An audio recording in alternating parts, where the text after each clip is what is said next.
Okay. The alarm did not go off. It's the longest 3 minutes. Right. I'm sorry, guys. I got really.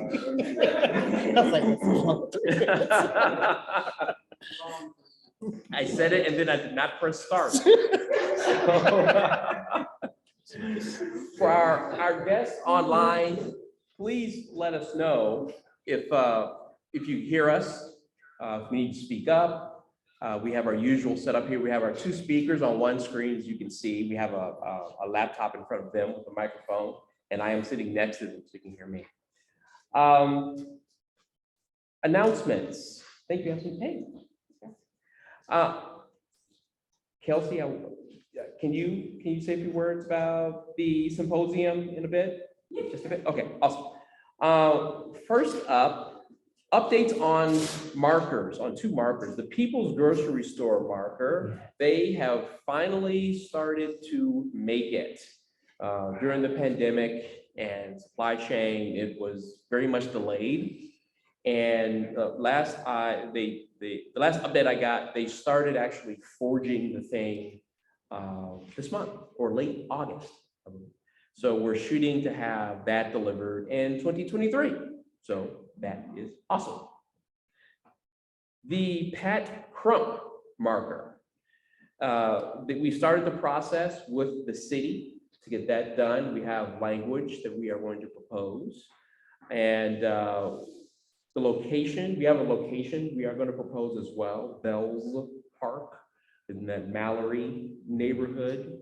I don't think that is set in stone just yet, but in that area, we're thinking that's the nearest city-owned land near where he was abducted. We do not know where the ultimate act took place. His body was paraded to different locations, but that is the nearest. There was a trolley station near there. That was the nearest place where we found out that he was abducted. So that is the reason we were leaning toward that location. That's the update on the markers. I'm going to ask our Kelsey Lampkin, new board member, to come on up and give us an update on our symposium on the L Persons lynching. That's going to be on Saturday, October 15th. And if you don't mind, you can just sit here so people on the camera can see you. It's going to be Saturday, October 15th, 9:30 to 4:30. 9 to 4:30, and lunch will be provided for a donation of $15. Yes, that's right. And we will have a registration link available this week. And we're going to send it out to our community. It'll be on our website. We're going to put it on social media. So sign up, register, get some food.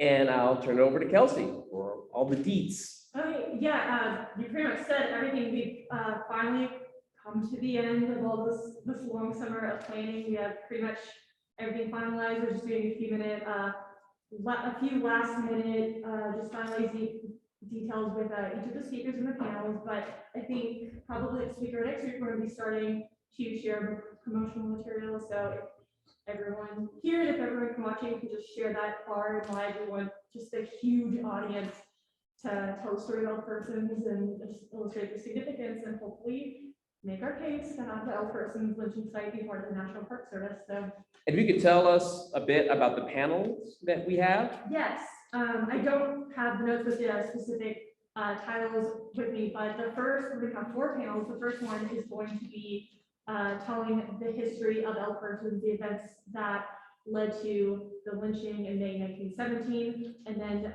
speakers that are going to take a more macro look at how the lynching it affects the Mid-South, the region, and also the country. And then the second panel is going to discuss the role of journalism in is going to discuss the role of journalism because, as we know, the burning and lynching was predicted by the press beforehand, and just to kind of have a discussion about how the press can be used by those in power to disseminate selective information to oppress Black people, poor people, people of color, and has historically continues to do that. And then panel 3, we're going to be discussing teaching and learning lynching history, which is never been more relevant right now, especially here in Tennessee. How you can talk about that really difficult history and make the connections to today. And the 4th panel is one that I think we're most excited about. We're going to have descendants of lynching female persons. The descendant of the Rappel family, who were the murder of the teenager Antoinette Rappel sort of kicked off the whole thing, and the descendant of a spectator who was there that day. So it's gonna be a big deal. And that last panelist, he actually had interviewed his grandfather, I believe. Yes. And we have, they will be playing some of that recording of his talk with his grandfather, describing the scene. So. Yes, and that this may be the first time that an event like this where descendants from, the different parties that are involved, that they get together and just kind of talk about it. So it's going to be very powerful. It's going to be a heavy day, but it's going to be a really insightful day as well. I do want, there's a couple of comments, just everyone online, the chat is open. On the Q&A, I can't type in a response to your Q&A. So if you have a comment, use the chat function, and that way I can type in her response. We do understand they had a hard time hearing you, but and that's fine. The details of the symposium will be available online. We have 4 panels, they're going to be excellent. And we'll have that up and running by the end of the week. So thank you, Jean Jemison, for your question. Jill, it's also good to hear you. And again, the chat is open, so you can use that if you have comments. And that's it. Thank you so much, Kelsey. All right. Oh, Steve, I think you had a question. I was just going to ask, are you planning to advertise in the local radio or TV? Yes, someone had jumped in, and yes, we will be doing that. Yes, we will be doing that, and you will be hearing about it. Yes, we're open to even more suggestions on outlets as well. So, okay. So Richard, could Rory Trammell make an announcement for the Hooks Institute? Yeah, I actually was going to have you guys talk about the Hooks Institute. So just give me a quick second. No. No, you want to do it now? Well, it's an announcement. Oh, okay. So, Okay, go ahead. Well, Thank you. thank you for the opportunity. So the Benjamin Hooks Institute, our speaker, our executive director, will tell more about the Institute, but we have 2 really exciting events coming up on September 26th. That's a Monday. We are having a pre-screening of a series that's going to be running on WKNO, and it talks about, I think it's called The Making of Black America. This is a 4-part series that's going to run on WKNO in October, and it's going to talk about the unofficial communication methods that Black Americans have always used using the grapevine. And so these are going to be a pre-screening, a few minutes from each episode. So it'll be about 10 minutes from each episode. And we're showing that at the Benjamin Hooks Central Library. We're doing this in collaboration with the library. That'll be at 6 p.m. on Monday, the 26th of September. And then we have a partial announcement. We will be presenting our book award winner on November 15th. That's a Tuesday, also in collaboration with the Benjamin Hooks Central Library.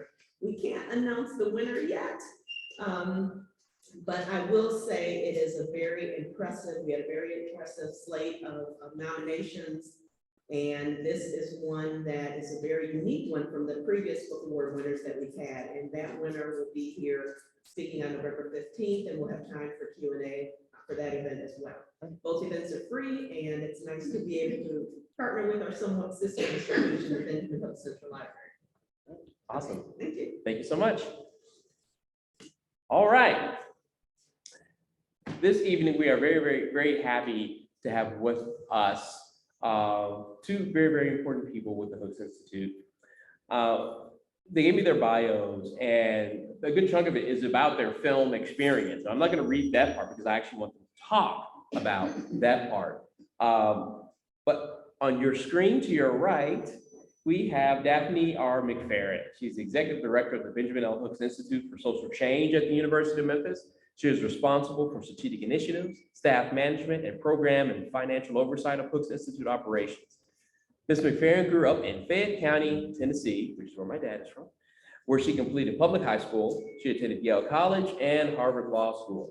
Prior to joining the Hooks Institute, McFerren was in private practice in DC, senior counsel in the Office of General Counsel at the United States Securities and Exchange Commission, was counsel to the late Attorney General Janet Reno, and was later assistant U.S. Attorney for the District of Maryland, prosecuting, among other cases, forced labor and voluntary servitude cases involving foreign victims. Next, on your left, actually, he's on my right, but it's funny, on the laptop that they're viewing, he's on the left, so that's really interesting. I didn't know they did that. It must be mirrored. Yeah. Okay, we have Nathan Ball. He's the Media and Programs Coordinator with the Hooks Institute. Ball serves in a central role in the programmatic efforts of the Hooks Institute, including documentary and media productions, the Hooks Institute Lecture Series, the Hooks African American Male Initiative, and the Research and Community Engagement Initiatives of the Institute. In this role, Ball assists the staff in fundraising, marketing, grant writing, and program implementation. Ball is heavily involved in the production of the Hooks Institute films, where he has produced, written, and edited several documentaries and short films on historical civil rights movements and promotional materials for the Hooks Institute. These films can be found on the Hooks Institute YouTube page, youtube.com/Ben Hooks Institute, one word. And welcome. Thank you so much. Before they we have our conversation, they have a clip to show us. Are we starting with the clip? No. Okay. No, we don't want to start the ship with the clip. Okay, she's one of the directors. I will do as I am told. How, as I said before, the first part of you guys' bio is actually the larger parts of your bio have to do with filmmaking. And I would like to know how you guys got into filmmaking as a part of the Ben Hooks Institute, and how do you think these films fit into the overall mission of the Hooks Institute? Okay, so I'll start. Nathan and I are gonna switch on and off based on our expertise. The reason we didn't start with the clip, because the clip kind of explains how the film came together. So I got into filmmaking and actually came to the university for the first time in 2006 because I was working with a person out of New York to do a short documentary on the Fayette County Civil Rights Movement. And we ran out of money. We had $50,000 to do the film, but the most expensive part about films are the licenses. And so you have to pay for use of the music if you don't own it. You have to pay for use of the photographs. If you use B-roll footage that was recorded at any point, let's say background footage of the 1968 Memphis sanitation worker strike, you must pay for that. So most of this footage is owned by NBC, Universal, ABC, the major networks. The cost of the footage, and this was several years ago, is about $125 a second. So it can add up quite quickly. So when we ran out of money, I spoke to the then provost, Dr. Ralph Fodry, and asked him if I could come. I was still in Washington. I was practicing at the time with the U.S. Attorney's Office. If I could come to the University of Memphis and finish up the film using about $10,000 of the Hooks Institute's money, we would then convey the copyright to the film to the University of Memphis so that the university could be a distributor. I had not had any experience with films prior to that, but I think the most helpful thing to me was being an attorney, because not unless, it's just a horrible film. A lot of films aren't great films, not because the director isn't creative. It's driven by the budget. So if you have a small budget, you can't do some of the more creative, elaborate things that you see in some of the blockbuster movies. In fact, we were asked in the IWL's film why we didn't do certain things. And this is by someone who is at a major network. And we were like, well, because we don't have major network dollars. But we pieced it together through a talented team and through donated time of the team. So I do want Nathan to talk about the film a bit, but before we go on, I wanted to introduce the whole production team, because it took a village literally to make this. And I had Nathan copy the production team. So Nathan and I are the executive producers of the film. Executive producers merely, well, it's not merely, what it means is that we're responsible for the financial oversight of the film, for the scheduling. Executive producers can have a substantive role, which we had, but not all executive producers are substantively involved in the film. Can't read. So Nathan's trying to bring it up. So Nathan and I are co-executive producers. We raised practically all the money through a grant from Tennessee Humanities, a grant from the Gannett Foundation, which owns USA Today and the Commercial Appeal. And we also raised through general fundraising of the Hooks Institute. I'm not sure, were you able to get it up? Yep. Okay. Yeah. So the producers of the film, and the producers are the substantive people. We're the ones who shape the film, give the film color, determine its direction, determine content. And so the three producers are me, Nathan Ball, and Fabian Matthews of Spotlight Productions. We brought onto the film an animator from Channel 5, Tanya Smith, and we're going to run a clip with the animation, and Anthony Smith. They are not related. Anthony Smith was a composer with the Richmond Repertory Company, and I actually found him through a church member who I wanted for this film original music composed. And the reason why is that on a couple of our documentaries, one Freedom's Frontline in Fayette County, and also Duty of the Hour, a film on Ben Hooks, we use music owned by Smithsonian and some of it by record companies. Now you can play it on public television because there is a statutory law that allows PBS to play commercial music under documentaries. It's called the synchronization license. A synchronization license is merely syncing music to movement or to dialogue in a film. I won't get too technical on that. But to avoid this issue in the Ida B. Wells film and not to limit its distribution only to public television, I wanted someone to compose music from scratch. And Anthony Smith did that. There's some music in the film that's in the public domain. Like public domain, it's available to anyone for use, right? So Lift Every Voice and Sing is in the documentary, but that's in the public domain. So the reason we did this, and also about music from John Evans. John Evans is a music used to be a musicologist at the U of M, and he retired. He plays the harmonica and the banjo and all stuff like that.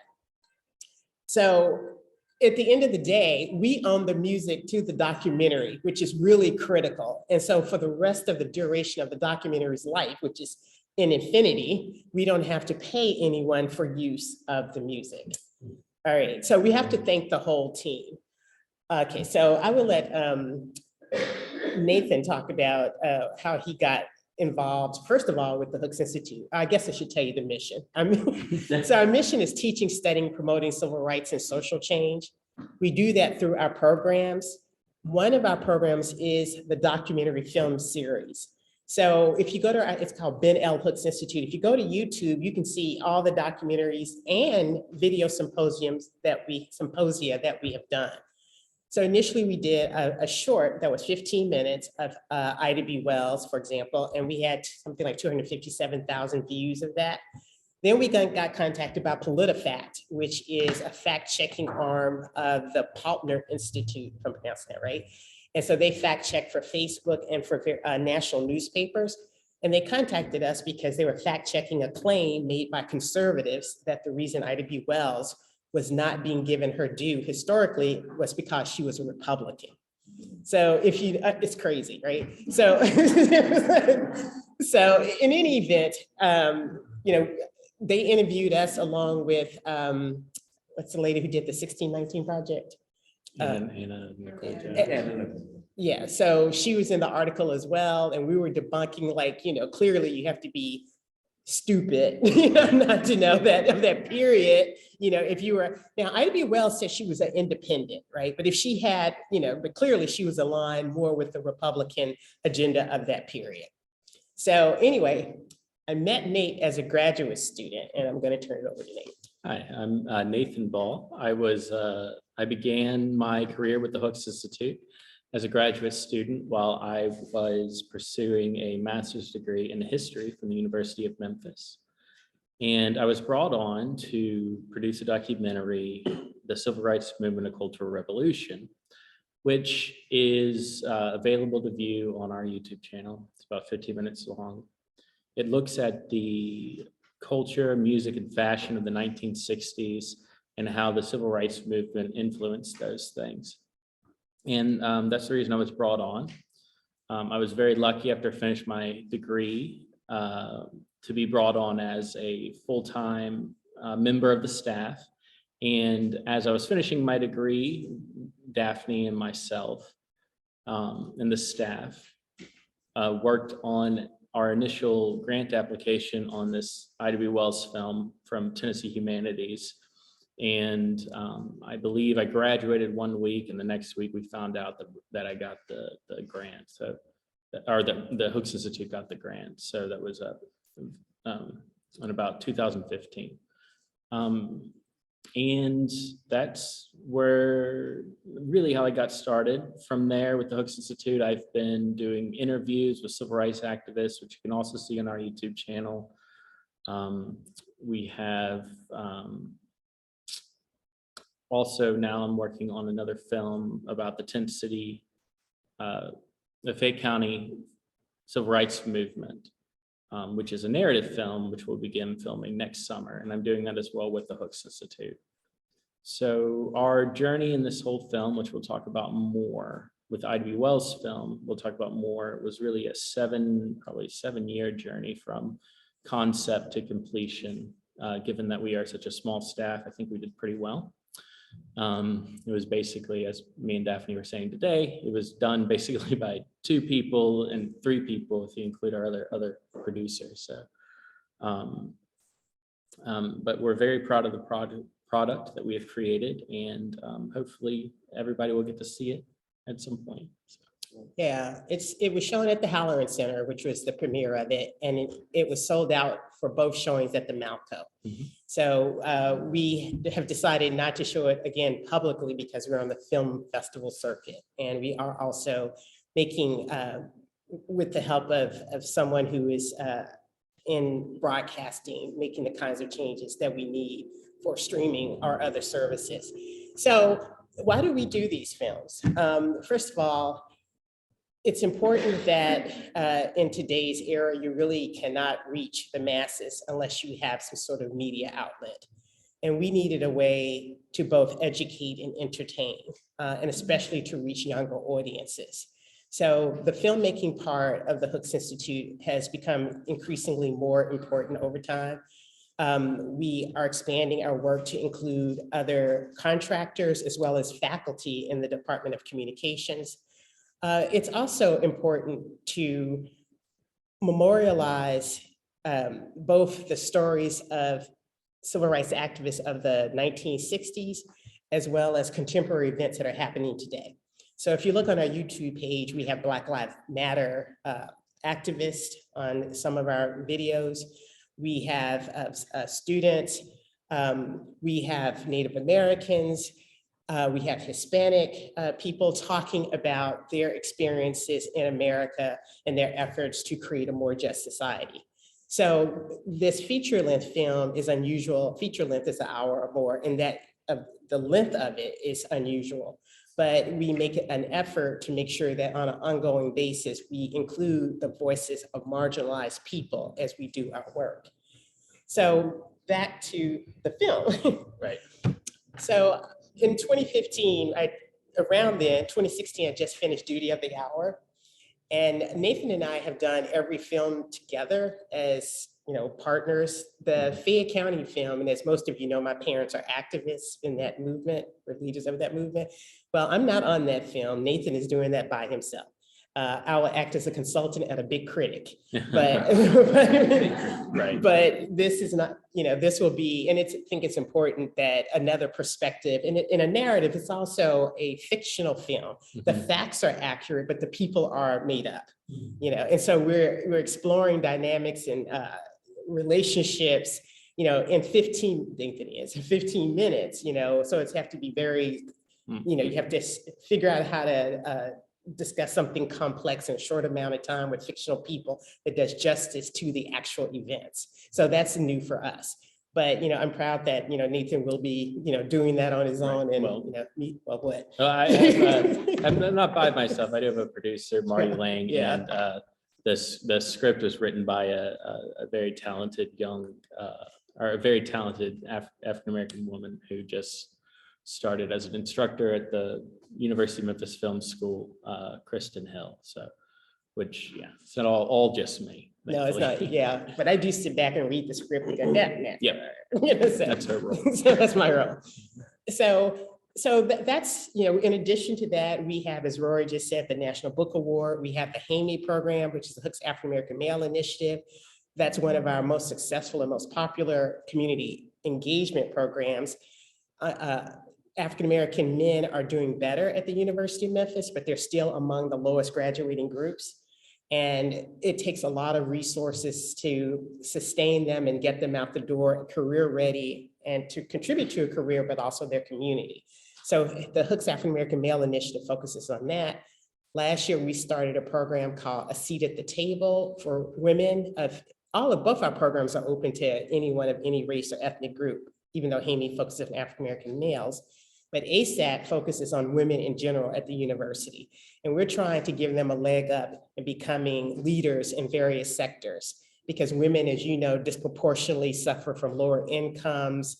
They're not chosen as leaders in their organizations. They are not mentored. So we are introducing them to people in the community and also helping them form a group among themselves as supporters of themselves as they go through the college and career track. So as you can see, we have a lot of stuff going on. So if you want to learn more about us, you can join our mailing list. It's easy to remember, BHI, which stands for Ben Hooks Institute, bhi@memphis.edu. Just email us and say, I want to join your mailing list, and we'll send you a link. A very good way to stay in touch with us is Facebook, because the events scroll up as we do them. So that sort of encapsulates our video efforts. Yes. Right, awesome, thanks. Nathan, I think you were saying that the journey for this Ida B. Wells film started it took 7 years. Yeah, give or take. To get it. Can you talk about, and this of course is to both of you, do you remember the first moment your mind said, hey, now is the time to start this journey? I'll go. Do you want to go? I'll just say this. Oh. Ida B. Wells was on my brain after Duty of the Hour, and I thought she was such an interesting character. And Duty of the Hour had premiered on WKNO, and it was being shown in Los Angeles, and I was like excited. And I said, oh, we can do a film on Ida B. Wells. And then sort of Nathan came on and pushed me, to do the film. So I'll turn it over to him. Well, I think originally, I wanted to do another film. The Hooks Institute wanted to do another film and keep it going after Civil Rights Movement, Cultural Revolution, and of course, Duty of the Hour, which kind of finished up around the same time. And I know Daphne and I were kind of thinking about people or subjects, and of course, Ida B. Wells came up. And originally, from what I remember, the idea was to make a short film about 15 minutes long, specifically on the kind of her work around the lynching, the People's Grocery lynchings. And as we're researching and writing, kind of preparing for grant proposal and everything, we realized there's so much here that I wasn't taught. There's so much here. And myself, I grew up in Memphis, a little bit of time in Fayette County, but most of my time was in Memphis, high school, White Station High School, which is, it's a great high school and still is. but I don't think we ever covered Ida B. Wells. And if we did, it was just like perhaps a statement or a couple minutes on her, and then we moved on. So I just personally found it as such a travesty that somebody who has a master's degree in history at that time was working on it from the University of Memphis did not know very much about this woman. And also not only that, but the way that the city was during the time period. So really it kind of just grew from there. And by the time we had the proposal, we were looking at a probably 60-minute documentary. And now it's like an hour and 27 minutes. And that's not including everything that we wanted to keep in there. Because you always have to cut stuff for time and whatnot. So Yeah, so we will end up about an hour and 20 minutes. And that's a lot of footage that's cut. But the good news is we interviewed people all across the country. Nathan and Fabian went to Las Vegas and interviewed one of Ida B. Wells' relatives. We spent a lot of time on the East Coast, Smith College to New Jersey. And then it was like 3 days of driving from Smith College down through the eastern I-95 going east. And, so you have to, you gel as a team. We also spent some time at the lynching site memorial, EJI, in Alabama. And they allowed us to film on the day the EJI was closed, so that we didn't have to, deal with tourists or film, because we don't want to film tourists. So that was very nice of them to do that. But it was important for us to interview people who were experts like Paula Giddings, Mia Bay, because this is a historical film. It's not a journalistic film. And a journalistic film is, I don't know if you all saw on WKNO, the Ida B. Wells Chicago story. Right. Yeah. Okay, so I was in that, right? Yes, but I didn't want to be in that, right? Because we were working on our film. And so PBS Chicago decided to do a film on Ida B. Wells, and they contacted me. And so in any event, a journalistic film is more like she did this, she then moved here, she did this, she did this. It doesn't go into great detail about sort of the social customs, patterns, and laws that created the conditions. But we decided to do Nate decided that Daphne should do the PBS film. And so, I ended up appearing in the PBS film, and Taryn McGee also, who was working with us. And I'm glad we did after the fact, because they are two really different films. And I'm very supportive of any effort to memorialize African-American history. I often hear from people, well, do you really need another film on Ida B. Wells? I'm like, well, who says that about Lincoln? Do we need another film on Lincoln? It's only said about Black people, are people, are minorities or Native Americans. Do we need another film about this, right? And then, got 1,000 billion films about George Washington, right? So in any event,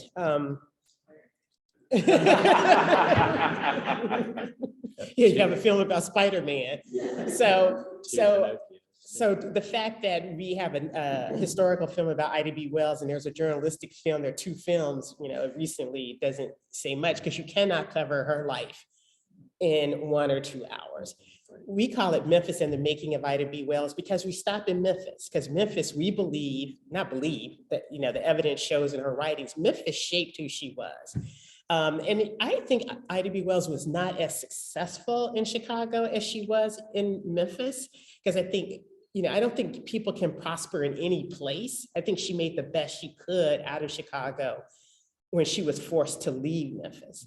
Now, here's some interesting things that we found out in working with the consultants, Ernestine Jenkins. The family said that Ida B. Wells never returned to Memphis after she was driven out, after the lynching of the 3 men at the People's Grocery. So that's not true. Ida B. Wells did return to Memphis, and we have that in the film, and it's in the papers that she returned to Memphis. The other part, and and I'm sure Ernestine would mind me saying this, the Robert Church collection is now being archived. They got a huge grant. It's one of the biggest collections the university has. And it's being reshuffled and archived. But in any event, we relied on Dr. Jenkins, because she's a historical consultant. I mean, you all probably know Ernestine. So in one of Robert Church's daughter, I don't know if it was Roberta Church, but in any event, in the writings, she wrote in the collection that Ida B. Wells did not leave for New York when the mob stormed her press and demolished it. But in fact, Robert Church hid her, and that she then left Memphis. Now, that is very plausible to me because I have parents who are activists, and I know the true story, but I know the story they tell. And the story they tell when they were alive was in their heads to protect people. You know, and when I interviewed my mother, it became about her life and work in the civil rights movement. It became frustrating to me that she was unwilling to name people, you know, and she feared, even in the 90s when I was interviewing her, that those people would be retaliated against. So what you get in the history books as having actually happened sometimes is not what happened, and it is because they're trying to protect people. And that was a real concern then with COINTELPRO and the FBI and you know, investigating civil rights workers. So that was a real concern for people. Oh yeah, I mean, I just finished the NPR podcast, and so they were reporting, you know, there were FBI informants reporting on my parents, right? So it happens. But think of it this way, if Ida B. Wells, if it had gotten out that Robert Church helped her escape, they would have lynched him too, right? So in any event, what's interesting is, you know, we have this writing, so it's hearsay, right? We don't have any corroboration that in fact occurred. But nevertheless, these are interesting things that we learned while producing the film. We did not use it in the film because we had no way of corroborating it. But these are the stories that sort of we learn. So I'm sorry, Aaron, we do have a question online from our friend Mary Olson. Where are the Ida B. Wells papers located? So Ida B. Wells's papers are at the University of Chicago, in their library, and they've got all of her manuscripts that she used to write all her manuscripts when she was writing her autobiography. So her handwriting and stuff is there. Her daughter, after she passed, probably about 40 years after she passed, Alfreda Duster, published that into an actual book. They've got plenty of different photographs, and pretty much like the big famous Ida B. Wells photograph is from the University of Chicago. So that would be where to look. University of Memphis has some like different collections that have materials on her or from her. For example, the Robert Church collection actually has a letter that Ida B. Wells must have sent to Robert Church with the Free Press letterhead on it, which actually we adapted for the use of the film. And there's different letters there too, I believe Robert Church's collection, or maybe Robert Church Jr.'s collection, where she's writing and actually asking for money to come back home when she goes to California, while she was living in Memphis. You can kind of find everything everywhere, but definitely the biggest collection is in Chicago. So from what I understand of making films, documentaries, any piece of art, it becomes a part of you, and it can be, you know, very taxing, but also very fulfilling. In the making of this film, the Ida B. Wells film, what do you think was the most difficult part emotionally to make? Go first. I think, you know, I'm gonna quote Fabian Matthews, the other producer who wanted to be here tonight but is working. it wasn't emotional, but he says, Daphne, he would say, Daphne, and this is her, Daphne and Nathan, you all ain't got nothing but 4 pictures of this woman, right? You know, and we were trying to make an 1.5-hour film on 4 pictures, right? And he was like, you got to have lots of pictures. And so figuring out, and that's what we underestimated. Because when I was working on Duty of the Hour and even the film on Fayette County, we were filming people who were alive. So the film has photographs and bureau footage, but lots of talking heads. There is nobody who can talk from that period who's alive. So the question is, how do you make it interesting when you only have 4 pictures of this subject, the subject of the film? I think the other thing that sort of happened with Nathan and I think Nathan more than me, is a feeling for sort of how Ida felt in Memphis, you know.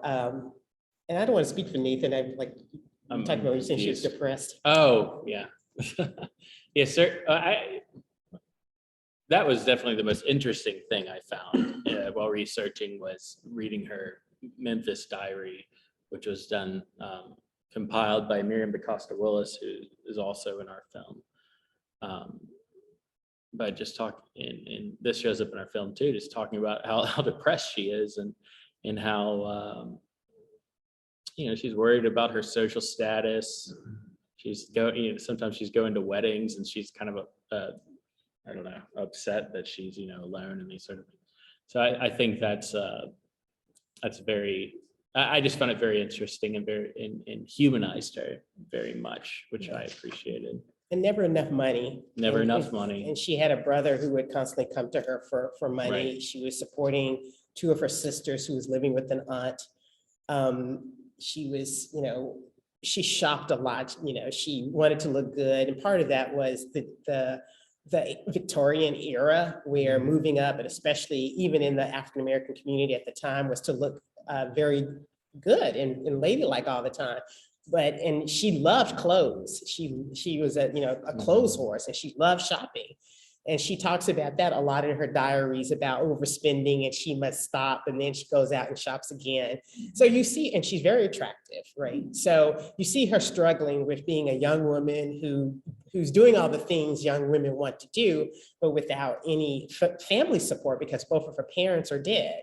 And she's now supporting her family. So she has that on top of what I see typically among people who are brilliant, that sort of depression, you know, like that you see from very brilliant people. They're very anxious, very extroverted, but also underlying that is some depression. So, you know, sort of when we were reading in this and doing the film, it sort of came to light. And then as we were editing, you know, on the, you know, with Fabian in the studio, because you're editing literally in the dark for, you know, 6 to 7 hours a day, because that's all you can take. Sometimes 12 hours. 2 a.m. in the morning. And 2 a.m. in the morning.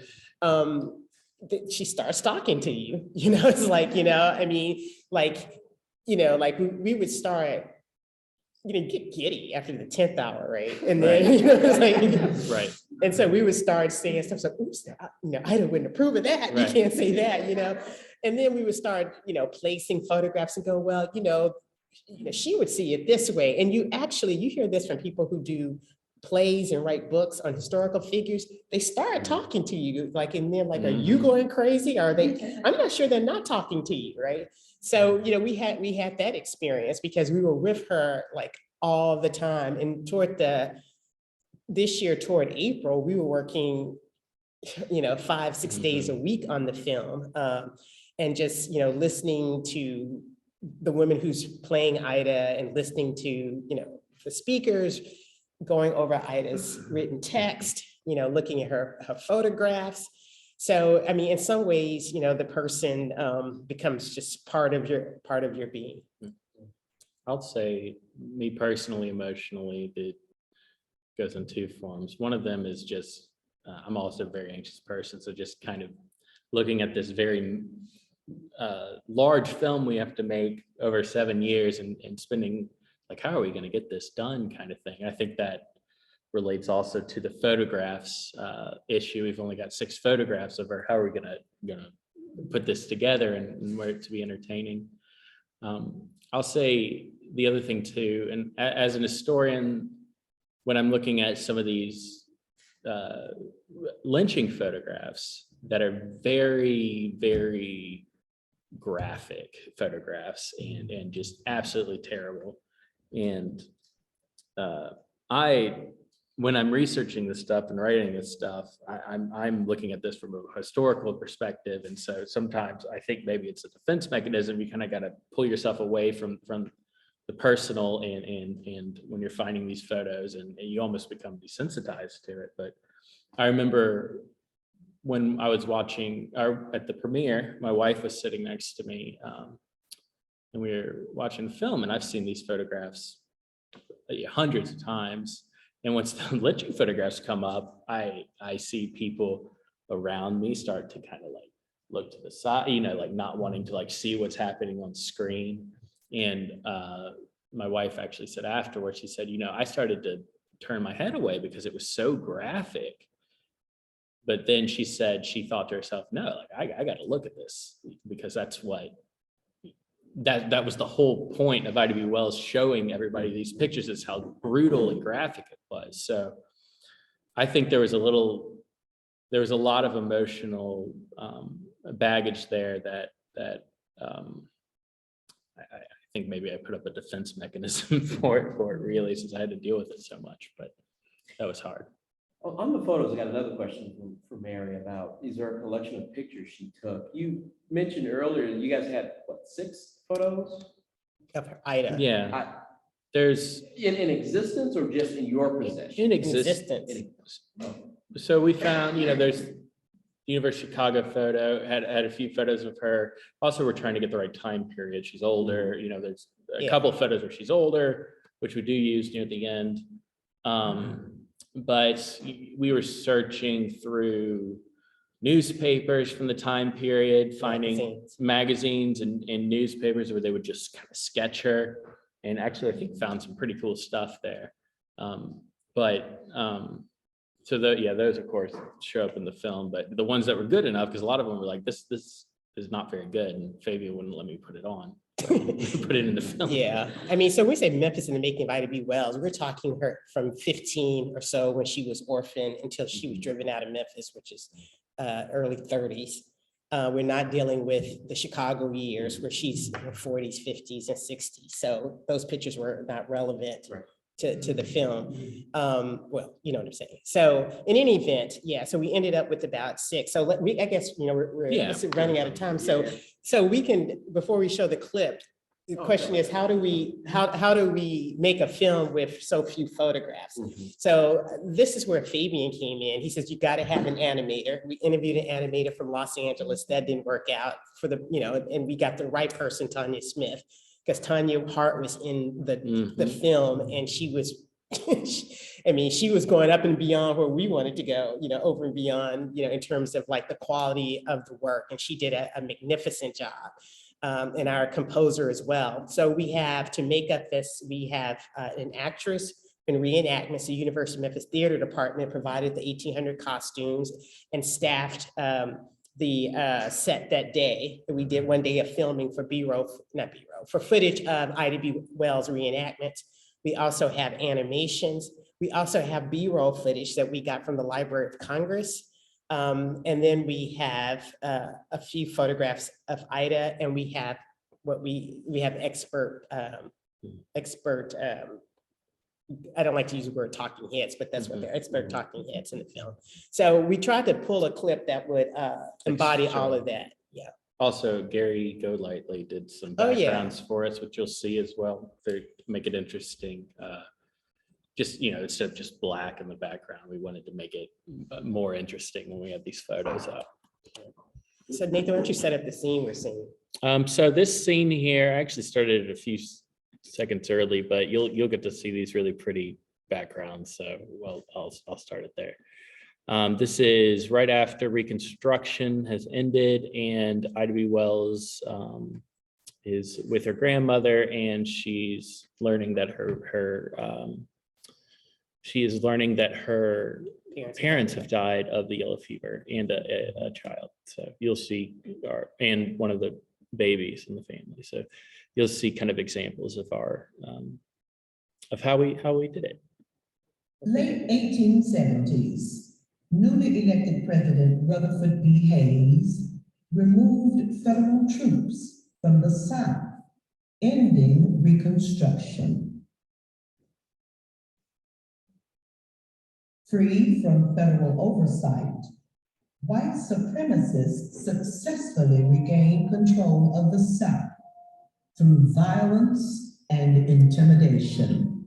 When the emancipation moment comes, we are left with the spirit of slavery that all the activists talk about. They talk about that moment that we go from slavery to freedom, but in fact, we go from slavery to a new form of slavery.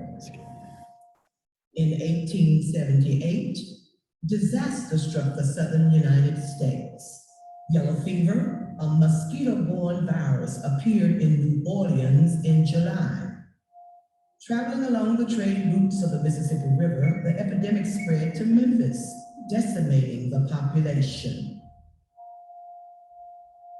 By mid-August, the disease hit Holly Springs.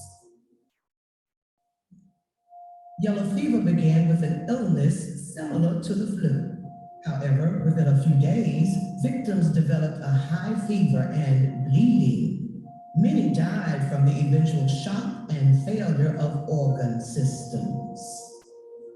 I was visiting my grandmother down on the farm when life became a reality to me. One day, a call at the gate brought me to the door. 3 horsemen were there. I asked if they had any news from home, whereupon one of them handed me a letter. I read the first page through, telling me of the spread of the yellow fever, and then these words leaped out at me. Jim and Lizzie Wells both died of the fever within 24 hours of each other. The children are all at home. Send word to Ida. It's good, right? Yeah. Okay, so I think that clip embodies the sketches, the actress, the readings of the Ida B. Wells diary to tell the story of that period of time. Mhm. So that's how we use, the different media. And you also saw newspapers. Some of those clippings were actually from Harper's Weekly on the when the yellow fever hit Memphis. So there's like the people lying on the floor and the I can't remember what all is in there. Them discovering the bodies. That's all from that. Do you guys here have any questions in the audience? Pam? How did you select, first of all, this says, tell me, how did you select the actor? How did you select, I'm gonna repeat it just so people online. How did you select the actors and actresses? I called 2 people I knew, Whitney Joe at Playhouse on the Square, and Ekendayo Bendele from Hattie Lou Theater. And in the film, we have people who play a very good job of being white supremacists. They came from Playhouse on the Square. They did a phenomenal job. The actress that you saw was recommended to us by Ekendayo Bendele. So that's how I just made a phone call and we did audition, but the whole crew, I don't. And the woman who is the lady who is speaking Ida B. Wells, like her voice was from From the University of Memphis yeah. as an actress, and her name is Destiny Freeman. Destiny Freeman. Yeah. Gibson Freeman. Yeah, she's just magnificent. The woman the voiceover you hear for Ida B. Wells. She's in Atlanta now, And- acting. And then we got toward the end of the film and the Black newspapers were outraged by the lynching. And I said, we need somebody who, can convey, the anger. And I was thinking, oh, Andre Johnson, a faculty member. So, at some point, we're just snatching people off the street. He was on the Hooks payroll too. So. Yeah, so that's how we, came up with him. Randy. I got 2 questions, and I talked to Nathan some time back. I saw the film April 21st,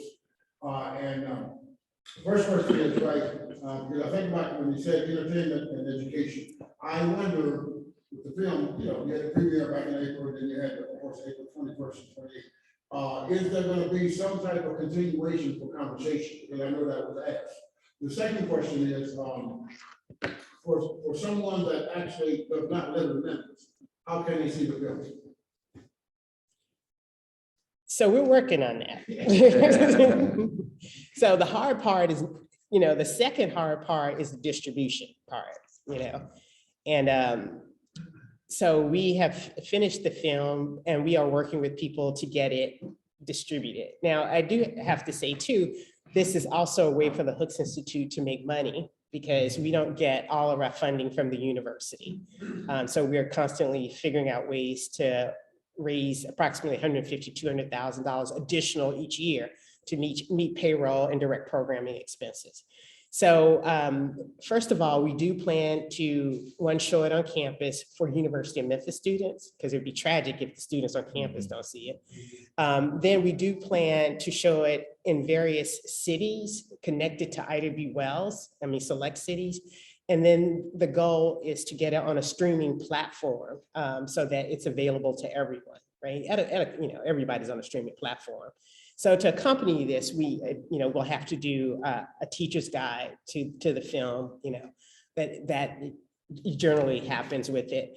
We're not, well, we can't say everything. So all I can say is, yeah.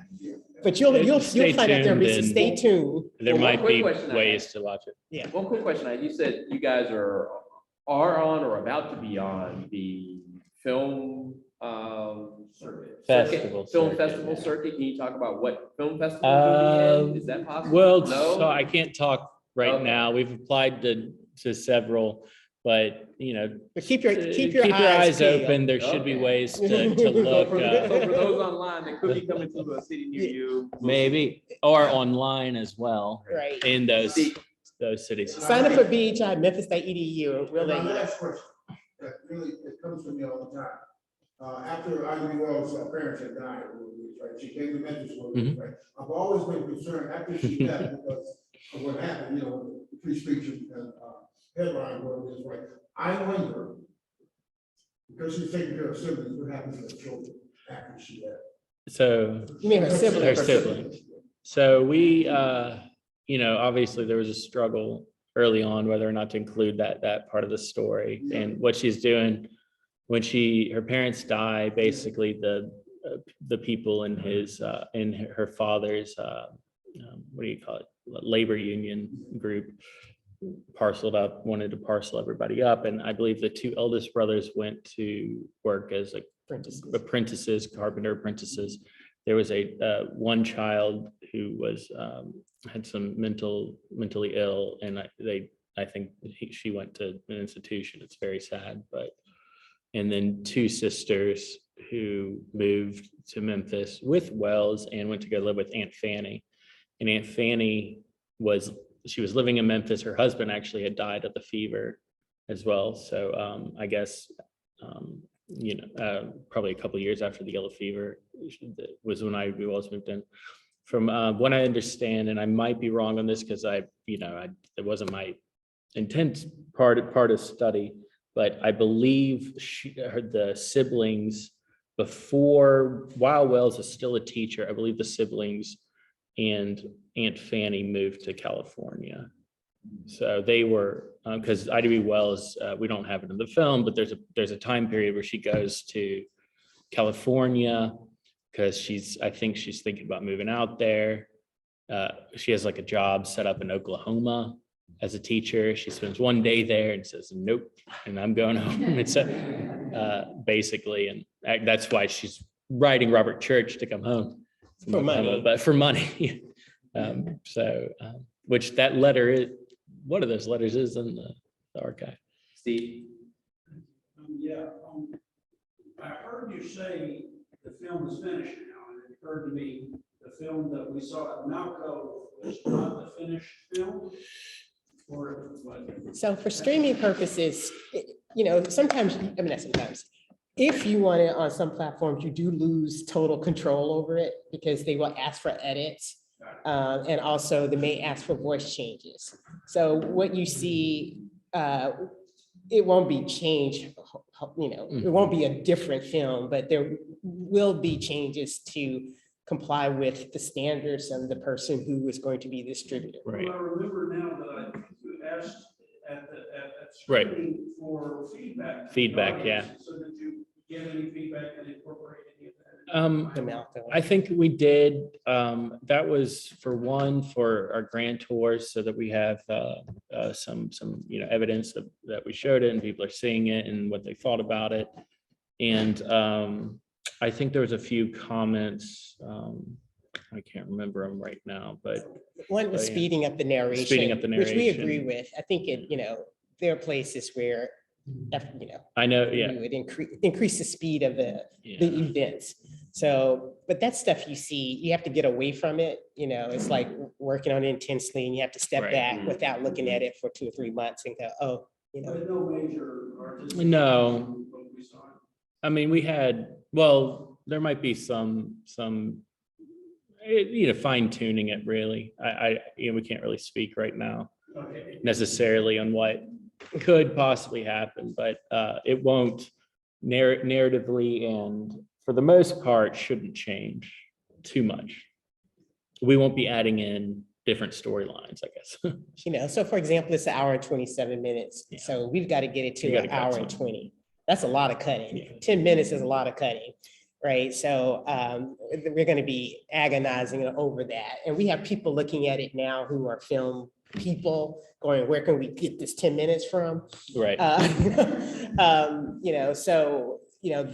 there. And, there's some tweaking that will be done. There are certain cuts you do, like for WKNL, you've never noticed it, but we have this film called The Civil Rights Movement Culture Revolution. They only show that after British broadcast documentaries because the British documentaries are odd numbers. So it'll stop like at The minutes are kind of odd. yeah, like 1 hour and 45 minutes, and they'll leave a 15-minute gap. So they stick our film, which is 15 minutes, in that gap.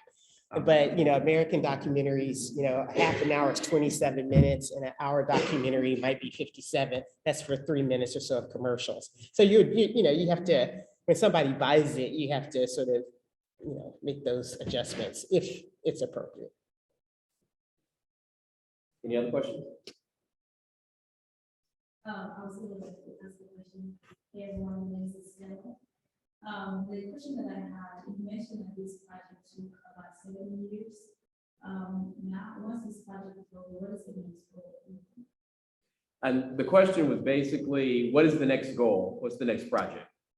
For the film or for our next project? The next project.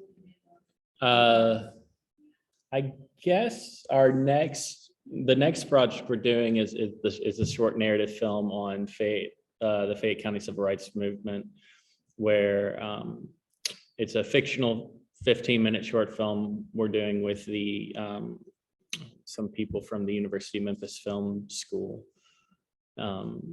which basically looks at an issue in the early 1960s, late 1950s in Fayette County, where the African-American residents, after the trial of a African-American man, Burton Dodson, who was accused of killing a sheriff, correct, or deputy sheriff, was put on trial. And the two of the African-Americans there, John McFerren and Hartman Jameson. Okay, I'm just making sure I'm getting the fact. Were in the audience to see James Estes, who was an African-American lawyer and also John McFerrin's sergeant from staff sergeant from the Army. Yeah, in World War II. And they noticed there was no African-Americans on the jury. And they asked Estes, or Estes said, I don't remember, the conversation goes that there's no African-Americans in the jury because there's no African-Americans registered to vote in the county, or very few registered to vote in the county. And this was like a 70% African-American county at the time.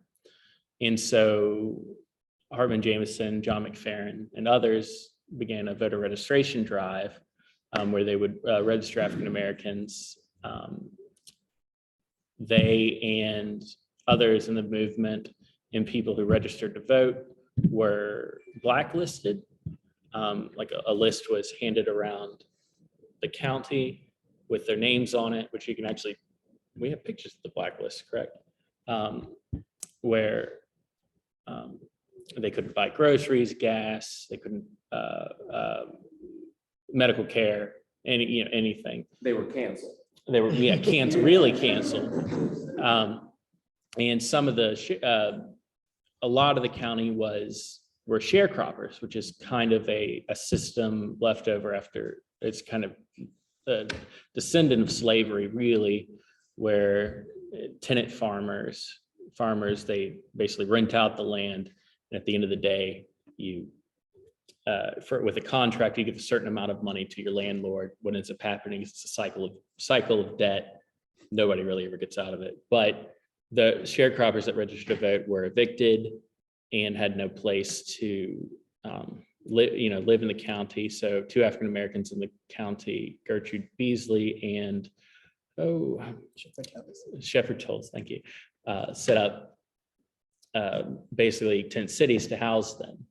And so our short story is a fictional story looking at this issue where we look at a husband and a wife who have been evicted for registering to vote and their journey through tent city and also dealing with these issues of whether to fight for your rights or to leave, whether, but also just the interpersonal struggles that happen during this, terrible occurrence. So that is our next film, which we're filming next summer. All right. Thanks a lot, guys. Thank you so much for joining us.